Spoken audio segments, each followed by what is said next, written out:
वयाच्या 50 नंतर स्नायूंची ताकद आणि सांध्यांची लवचिकता कमी झाल्यामुळे जमिनीवर बसणे आणि उठणे अवघड होते. तेव्हा भिंत, खुर्ची, पलंगाचा आधार घ्यावा लागतो. हे टाळण्यासाठी तुम्ही या 3 प्रकारे जमिनीवरून उठू व बसू शकता, अगदी कोणाच्याही आधाराशिवाय. आणि हा सगळ्यात मोठा आनंद आहे की आपण कोणावरही अवलंबून नाही. आपण पूर्ण स्वतंत्र आहोत. आणि हे स्वातंत्र्यच आपल्याला आयुष्य जगण्याचा खरा आनंद व आत्मविश्वास देते.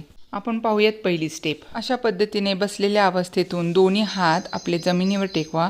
एक पाय फोल्ड करा आणि दुसरा पाय मागून वरती घ्या व सरळ उभे राहा.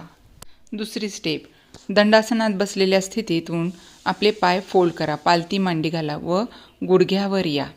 आणि आता आपला एक पाय समोर घ्या, आपल्या हात मांडीवर आधारासाठी घ्या आणि दुसरा पाय सरळ करत उभे राहा. अशा पद्धतीने खाली बसण्याचा प्रयत्न करा. एक पाय मागे घ्या, गुडघ्यावर या आणि दुसरा पाय देखील मागे घेऊन गुडघ्यावर या.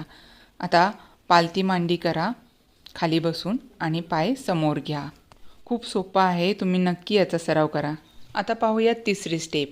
उभे राहून आपले दोन्ही हात जमिनीवर न्या आणि हाताने चालत पुढे या. आता सीट खाली टेकवा आणि एका साईडला येऊन दोन्ही पाय समोर घ्या. पुन्हा या स्थितीतून बाहेर येण्याचा प्रयत्न करा. दोन्ही हात जमिनीवर टेकवा, पाय मागे घ्या आणि उठून आपल्या दोन्ही हाताने चालत मागे या.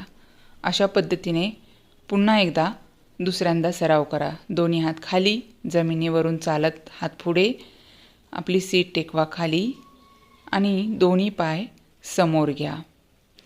पुन्हा या स्थितीतून मागे या, दोन्ही हात जमिनीवर घ्या, पाय मागे घ्या आणि सीट उचलून वरती येत हाताने चालत मागे या व उभे राहा.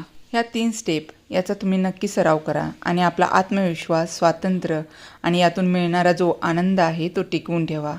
माहिती कशी वाटली कमेंट करा, लाईक करा आणि ही महत्त्वपूर्ण माहिती तुमच्या आईवडिलांना, आजोबांना नक्की शेअर करा. तुम्ही देखील आपल्या आरोग्याची काळजी घ्या आणि फिट राहण्यासाठी चॅनलला नक्की फॉलो करत राहा. धन्यवाद.